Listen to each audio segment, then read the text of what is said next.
As you well know, some very pompous looking and sounding powdered wig wearing lawyers from South Africa, actually they're representing South Africa, have decided to bring charges of genocide against Israel in the International Criminal Court in Hague. The charge is that Israel murdered tens of thousands of Palestinians in the last couple of months, completely ignoring the facts that their facts and statistics all come from Hamas. They think that if they can simply get the UN to step in, they can stop Israel from bombing the poor people of Gaza, when in reality, they don't really have much of a say in the matter. The ICJ is a hoax. The powdered wig-wearing lawyers with their English accents are a bunch of fools, and this entire thing is a monkey trial. I'm Luke Hilton, and this is the Israel Guys.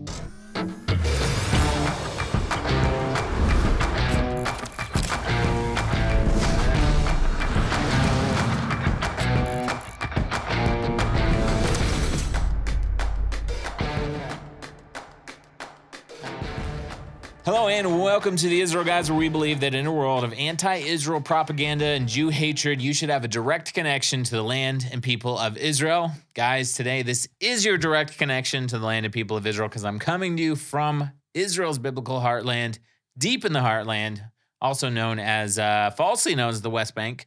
We're here on the Mount of Blessing. It's in your Bible. Look it up multiple times. Mount Gerizim, Mount of Blessing.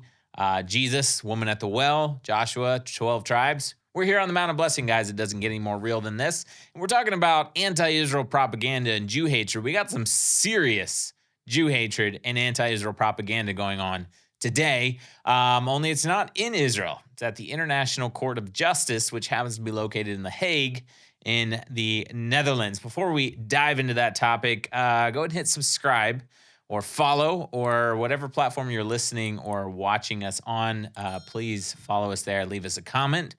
And if you're on a podcast platform, leave us a review or a rating. 5 stars is always appreciated. Definitely helps us out a lot. And follow us on social media at The Israel Guys. Just to give you a quick glimpse into what's going on at The Hague right now. Now watch this short video. In its advisory opinion in the wall case, the court noted that the threat that Israel had argued justified the construction of the wall was not imputable to a foreign state, but emanated from territory, the occupied Palestinian territory, over which Israel itself exercises control.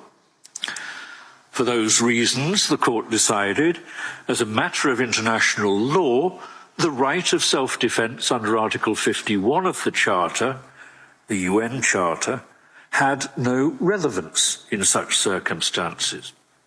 Okay, first of all, I can't quite seem to get over the fact that these barristers, I think they're called, are wearing powdered wigs and black robes in The Hague, and they all have quite the accents to make them to just kind of top the whole thing off. Now, before you jump all over me, I know Israel's defense team also has to wear the powdered wigs as well. But I just feel like this whole thing is a farce. In fact, my brother-in-law, Joshua Waller, said he first saw that video you just watched and thought, is this a Babylon Bee piece, or maybe Saturday Night Live, something like that? Because it's just a farce. Like, the whole thing seems like a kangaroo court or a monkey court. Like, it's quite ridiculous. Now, I played that clip, and there's a lot you can watch. I got tons of source links down in the description of the video below. So if you want to watch like the full accusation, the full defense, please check out those source links. We're not really going to get like deep into the details today. My main goal, and warning, there might be a little bit of ranting involved, because like this is like that video you just saw is just ridiculous. Literally saying that under Article 51 of the UN Charter, the laws of self-defense don't apply to Israel, meaning that instead of just allowing Hamas to murder 1,200 people, they should have just let them go so that they could have murdered 10,000 or 100,000 when they invaded Israel on October 7th, 2023. Instead of just allowing them to take 250 people, they should have just allowed them to take 1,000 or 2,000 and then torture, rape, mutilate, and just absolutely abuse Israel's innocent civilian population. Now, obviously, Israel was not allowing Hamas to do any of this, but Because of the surprise nature of the attack and the overwhelming forces, over 2,000 Hamas terrorists that invaded Israel from Gaza, it took them that long to actually overcome the situation and drive Hamas back into Gaza, capture and kill the terrorists that entered. And as a result, you have 1,200 people that were brutally murdered, 5,000 that were injured and wounded, and 250 taken hostage, many of them being tortured now. And who knows what is happening to them in Gaza at this very moment when South Africa is accusing Israel of genocide at The Hague. So I just want to highlight what a massive show this is at the ICJ. Evidently, it's not really that exciting. I mean, who actually wants to watch guys in black robes with powdered wigs making accusations and defending themselves before a panel of judges who also have black robes and actually are falling asleep? And which you can see in this one video, the judge is just having a really hard time keeping himself awake. And I think this is actually during Israel's defense. That shows you how much he actually cares about this topic, right? I even got a picture at the very end of those involved picking their noses, evidently trying to dig for evidence to bring against Israel. Now, this might all sound ridiculous, but that's the point. This is just absolutely ridiculous. Also, like, the main tactic of the South African legal team to bring evidence of genocide against Israel seems to be literally just citing numbers and statistics from Hamas. Because everybody knows Hamas's numbers come from the Gaza, or the numbers come from Gaza's health ministry, which is run by Hamas. Hamas is a dictatorship's terrorist entity which controls everything, abuses and tortures their own people, kills them, throws them into prison, uses them in human shields, and doesn't even allow them to get out of Israel's way. And now South Africa's legal team at The Hague, at the International Criminal Court, is using their numbers to accuse Israel of committing genocide, ignoring the fact of what Hamas did on not one single mention of what Hamas did on October 7th, and not one single mention that there's actually hostages being held by Hamas, a terrorist organization, designated terrorist organization, at this very moment, while they're accusing Israel of genocide. South Africa is literally siding with a barbaric, brutal terrorist organization right now.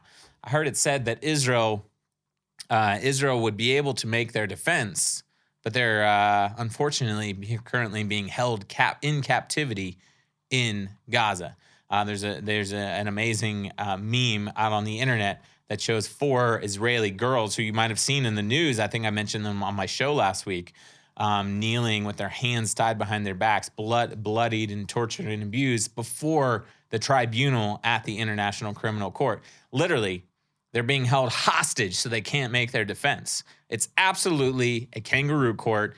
And unfortunately, Israel has chosen to make their defense. They've deemed that it's important enough for them to make their defense.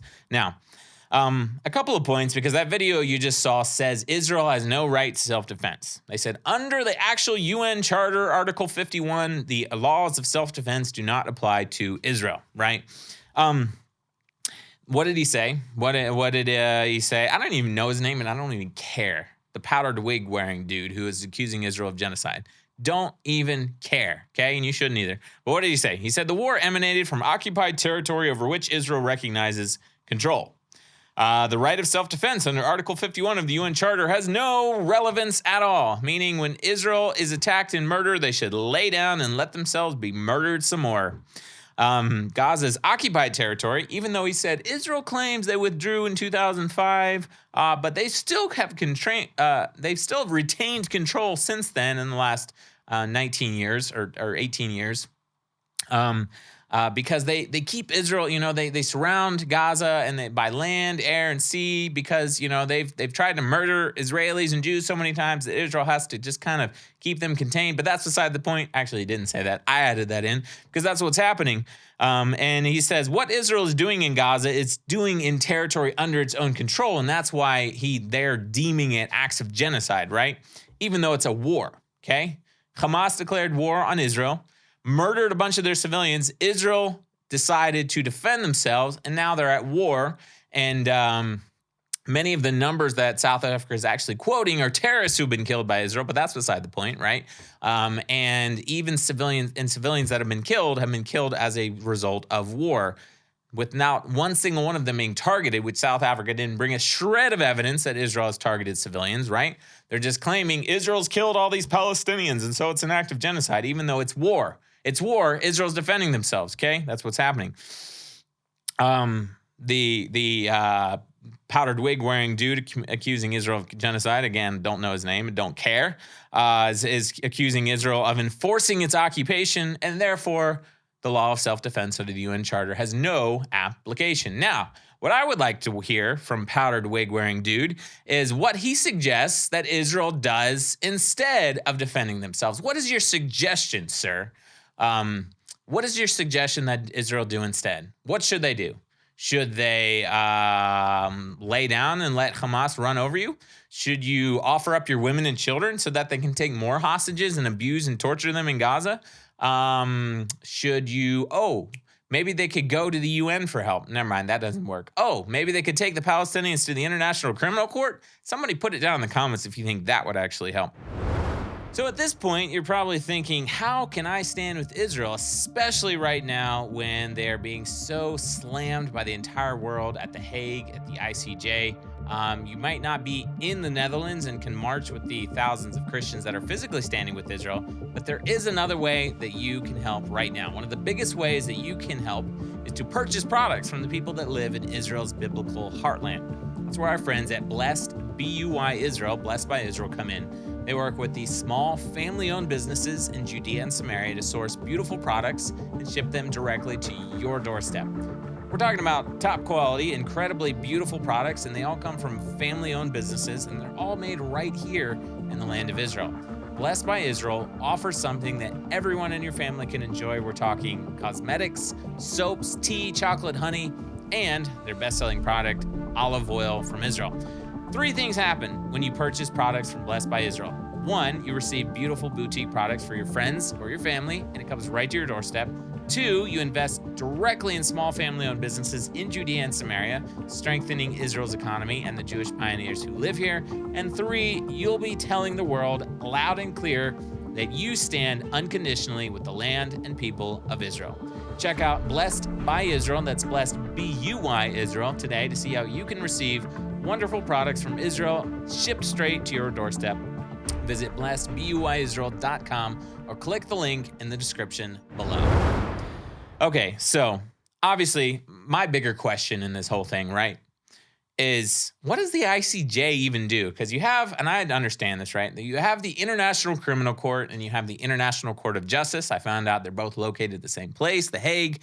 And obviously they're international bodies, they're international courts, right? ICC is supposed to prosecute individuals from other countries. Like if that country is not holding them accountable for crimes, right, then they prosecute them. And somehow if the country falls under the Rome Statute or they're like a member, then they have that authority, right? The ICJ, on the other hand, deals with countries. Like if countries can't figure things out or somebody deems that somebody is violating international law, right, then the ICJ tries to step in and actually hold nations and countries accountable for the actions, which is exactly what we see South Africa trying to do right now against Israel. Now, the question is, does Israel even have to like put up with this? I mean, you're talking about an international court trying to hold another nation accountable for their supposed acts of genocide, right? Or could Israel just walk away from the ICJ? Because what even is the bottom line, or what is the point of what the ICJ is trying to do? They're trying to get the UN, or they're trying to get this tribunal to make a ruling against Israel, and then from there they would try to get the UN to step in and actually rule that Israel has to stop fighting against Hamas in Gaza. Even if they do that, then it's still up to Israel whether or not they're going to stop fighting in Gaza, right? I mean, we're talking about international bodies. Bottom line is it's up to Israel. So what can South Africa, can the ICJ, can the UN actually stipulate what happens between Israel and Hamas? The answer is no. Now, I'm not a legal expert. If you guys have a different opinion or thought that I'm not aware of on that, then please let me know down in the comments below. But I mean, bottom line, Israel does whatever they need to do, right? And we can hope, and obviously Israel does care about international opinion, and it does affect their politics and policies and their economy and security, because they rely on other countries for things that they need in the security sector, the economic sector, things like that. But we should hope and pray that Israel does have the strength to stand on their own 2 feet and do what they need to do. But again, the ICJ, the ICC, the UN, all of these bodies don't really have the power to do anything except make recommendations. I mean, that's all the United Nations really does, right? A resolution is just a recommendation, no matter actually what happens. And again, it only has power for those who are members of the United Nations. So can the only other caveat, I guess, is that can other countries take action based off of these bodies' recommendations? Meaning, if the International Criminal Court says, yes, Israel committed genocide, we're ruling against them, they are guilty, then other countries could begin to sanction Israel. Or the International Criminal Court deals with individuals, so countries could sanction individuals, right? But can they actually punish Israel or punish other nations directly? The answer is no. So bottom line is, Israel probably shouldn't care too much, but it could have retribution against Israel as far as sanctions go. So as individuals, yes, we should absolutely care. Now, just want to highlight a couple of things from Israel's defense, which was on Friday so far, this past Friday. Israel's foreign ministry legal advisor says this is an attempt by South Africa to delegitimize Israel's existence, meaning this is not about Israel committing genocide or not. This is about Israel having the right to exist as a state. Now, again, we're talking about South Africa, who's had their own issues of things like apartheid to deal with, coming against Israel, who definitely knows what genocide is. And that's what Israel's foreign ministry legal advisor went on to say, is that if anybody knows about genocide, it should be the Jewish people who lost 6 million of their own people just over 75 years ago in the Holocaust. He said, quote, and in its sweeping counterfactual description of the Israeli-Palestinian conflict, it seemed to erase both Jewish history and any Palestinian agency or responsibility. Indeed, the delegitimization of Israel since its very establishment in 1948 in the applicant's submissions sounded barely distinguishable from Hamas's own rejectionist rhetoric. It is unsurprising, therefore, that in the applicant's telling, both Hamas's responsibility for the situation in Gaza and the very humanity of its Israeli victims are removed from view. Again, this entire thing at the International Court of Justice doesn't mention what Hamas did on October 7th, doesn't mention the 1,200 Israeli victims of genocide, doesn't mention the 250 hostages taken into Gaza, over 100 of which are still in captivity at this very moment. Maybe they could watch the world accusing them of genocide as they sit in captivity in Gaza on the TV screens, if they have access to even seeing a TV, which most likely they don't, because many of them are in tunnels and they're being tortured.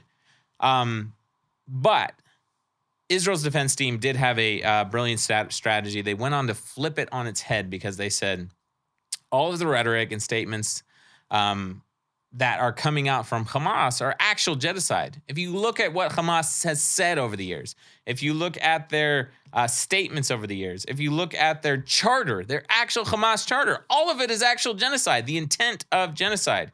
Their actions on October 7th were actual genocide. Every hospital in Gaza, the IDF has found evidence of Hamas using human shields and hiding in civilian infrastructure, in schools, in playgrounds, in hospitals, over and over and over again. And Israel has proved this through actual evidence, of video evidence, physical evidence. The tunnels are right underneath playgrounds over and over again. On the one hand, evidence of Israel committing or attempting to commit genocide against the Arabs? No. Maybe, and by the way, a lot of the South African prosecution is based off of some maybe like remarks from Israeli politicians, like Netanyahu comparing Hamas to Amalek. And obviously in the Bible, God commanded the Israelites to destroy Amalek completely. And they're saying, oh, Israel's saying they're going to commit genocide because they're going to destroy every man, woman, and child. No. Yes, Hamas is like Amalek, but no, Israeli politicians did not call for the complete annihilation of every man, woman, and child in Gaza. They called for the complete annihilation of every Hamas member in Gaza. Evidence of Israel committing genocide? No. Evidence of Hamas committing genocide? Yes. Now, why hasn't anyone brought a case to the ICJ for Hamas committing genocide? Because the world is flipped upside down on its head. That is the bottom line. On a lighter note, yes, it does appear that the people at the actual trial, and we'll show that picture on the screen, are digging for evidence of genocide against Israel. I thought that was a great post summing up what's actually happening in the ICJ. Judge falling asleep, which you saw in the beginning of the video, and men with powdered wigs, and guys picking their noses because they're digging for evidence. Somebody said it was a genocide. If you don't get it, then you have to look at the post to see the spelling if you're a visual like me. In a positive response, there were more than 1,000 Christians marching in support of Israel outside The Hague last Thursday. And I saw a great post by someone from South Africa standing in support of Israel, saying they don't align with their country, they don't align with their nation. And yes, they do support Israel unconditionally, which is what all of you should do as well. Guys, don't forget to visit Blessed by Israel, blessedbyisrael.com, or click the link down in the description below to support these small family-owned businesses in Israel's heartland today. As always, tune out the fake news and tune into what is actually happening in the land of Israel. We're here every single day with your direct connection to the land and people of Israel.